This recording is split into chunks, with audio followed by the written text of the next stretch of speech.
ఉప ఎన్నికలో గెలుపు కోసం బీఆర్ఎస్ సానుభూతి, డైవర్షన్ పాలిటిక్స్ వంటి అస్త్రాలు వాడినా ప్రజల చైతన్యం ముందు అవి పనిచేయలేదన్నారు. కాంగ్రెస్ అందిస్తున్న సన్నబియ్యం, రేషన్ కార్డుల పంపిణీ, 200 యూనిట్ల ఉచిత విద్యుత్, మహిళలకు వడ్డీ లేని రుణాలు, ఆర్టీసీలో ఉచిత బస్సు ప్రయాణం, ఇందిరమ్మ ఇల్లు పథకాలే ప్రజలను తమకు ఓటేసేలా చేశాయన్నారు.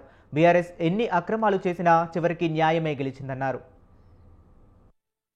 అసహనంతో పోలింగ్ ముగిసే సమయానికి పోయి మా కార్యాలయం మీదకి దాడికి వచ్చి ఒక వాయిస్ టోన్ చూస్తా సంగతి అనేటువంటి మాట చూస్తుంటే మాకు ఆశ్చర్యం అనిపించింది.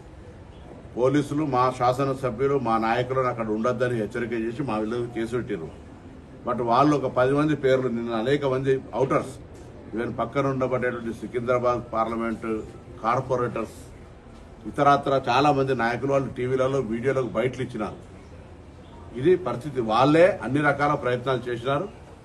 అసహనంతో వాళ్ళు ఓడిపోతున్న దానికి కారణం చూపెట్టుకోలేక ఈ కారణం చూపెడుతున్నారని భావిస్తాను. ఓడిపోతున్నామనే అసహనంతో పోలింగ్ ముగిసే సమయానికి పోయి మా కార్యాలయం మీదకి దాడికి వచ్చి ఒక వాయిస్ టోన్ చూస్తా సంగతి అనేటువంటి మాట చూస్తుంటే మాకు ఆశ్చర్యం అనిపించింది.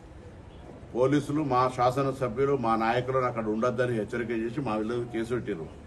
బట్ వాళ్ళు ఒక 10 మంది పేర్లు, నిన్న అనేక మంది అవుటర్స్, ఈవెన్ పక్కన ఉండబడేటువంటి సికింద్రాబాద్ పార్లమెంటు కార్పొరేటర్స్, ఇతరత్ర చాలా మంది నాయకులు వాళ్ళు టీవీలలో వీడియోలకు బయటలు ఇచ్చినారు.